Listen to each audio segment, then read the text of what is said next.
Hello, class. This is the first part of two videos that will review chapters 18 through 20 on informative and persuasive speeches.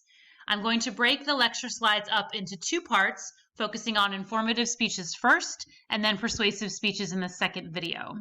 A lot of this information will be a recap from what we've talked about already throughout the semester when we were meeting face-to-face, but I wanted to go over this information with you so that you were hyper-focused in on informative and persuasive speeches. Let's get started with informative speeches. As you well know, informative speeches are designed as an extemporaneous speech that will give your audience knowledge. It provides new understanding about your topic.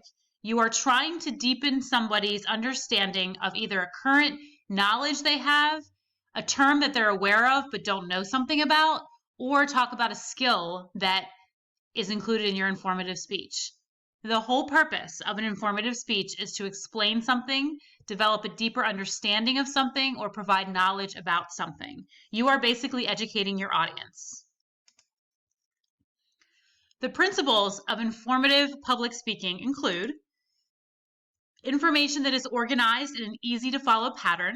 That is why organizational patterns are key in informative and persuasive, but in informative speaking, so that you can follow along easily and the information is organized in a way that is very understandable to your audience.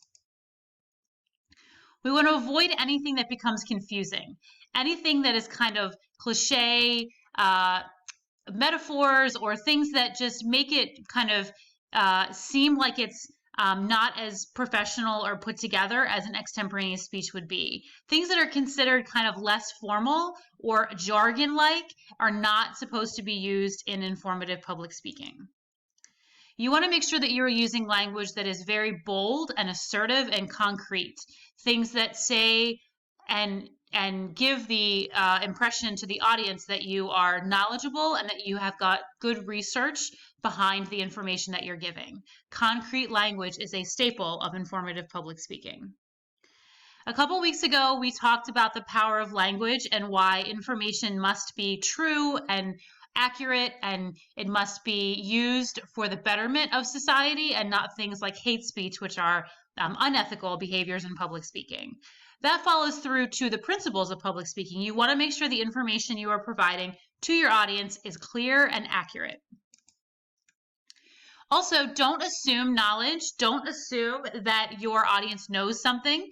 If you have a definition that you want to give, if you are thinking to yourself, oh, this isn't important to define for my audience, it probably is. You can't assume that somebody knows something about your informative speech topic. So my best advice to you is take just a few seconds to give a definition or to explain something in a little more detail so that you are sure that your audience knows what they need to know about your topic.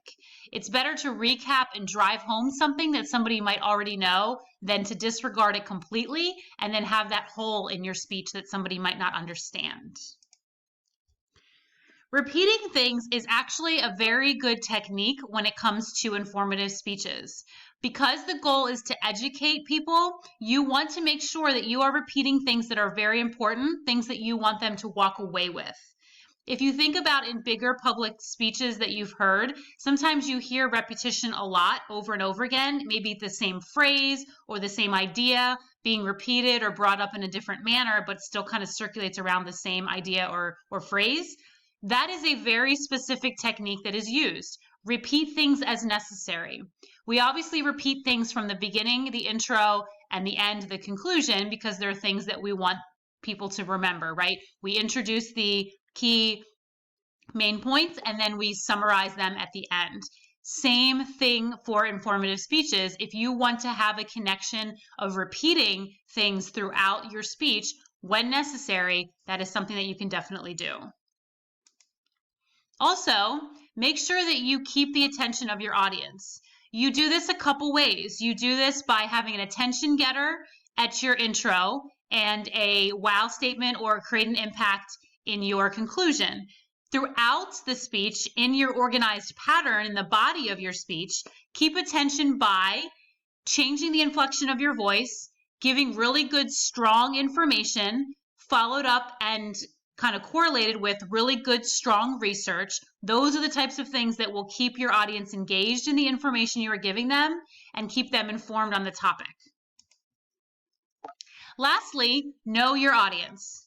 Know the information that you are going to give is great information for your audience. Use strong audience analysis and make sure that the information that you are giving is going to keep your audience's attention. Remember at the beginning of the semester when we talked about what they need to know versus what they want to know? Make sure you have a very good balance on what is essential for them to know about your topic, and then what's the information they want to know. What's the things that's going to keep them engaged and keep them paying attention. That kind of straddles the know your audience and keeping their attention. Keep in mind that an informative delivery outline is due with your informative speeches. Now, I don't know exactly what's going to happen in the next couple of weeks if we're going to be face-to-face by the time informative delivery is going to be happening. So just a little quick recap about your delivery outline. Remember, the delivery outline is the third level of your speech outlines. So it is not going to be what you turned in for your object speech outline. That was a full-blown working preparation outline, right? Full sentences. It's every word of your speech given out. The third level, the delivery outline, is the trimmed down final version that is just keywords and phrases, that includes your oral citations, and that has MLA format for your works cited page. Moving on to informative speech intros, I want to recap with you what the different parts of the informative speech process looks like. So you've seen this before, but I want to go over it again with you. Informative speech intros include 5 things: welcome, attention getter, credibility or relevance statement, preview your main points, and then link to your body. Links can be anything that moves out of your introduction and into your body. And if you can't think of anything else to say, remember, let's get started. It's a great one to let your audiences know you are transitioning out of the introduction information and into your body. Then your informative speech body must include some sort of organizational pattern that is chronological, topical, spatial, cause and effect, or problem solution. Your informative speech must be organized in one of these ways. Keep in mind that topical is probably the most like an informative speech organizational pattern, so most of you will use topical, but you are welcome to use any of the 5 that are here. After you are done your information and you are ready to wrap up your speech, remember the informative speech conclusion is only 5% of your speech, so it is a very small portion of it. You do something that signals the end. It's a link or transition that moves your audience out of your body and into your conclusion. Now in conclusion is a great one to use if you don't have anything else to use. That's absolutely fine.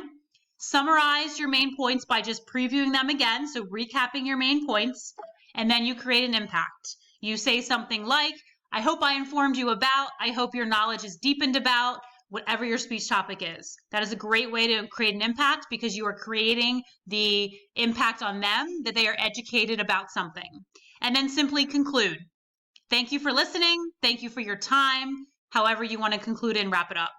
Any questions is also a great way to wrap up your speech. That is the process for informative speeches. Again, most of this is a recap. We have talked about this throughout the semester as we have introduced the idea of extemporaneous speaking and what is required for your informative and persuasive speeches. If you have any questions, you know I'm available via email. Thank you for listening.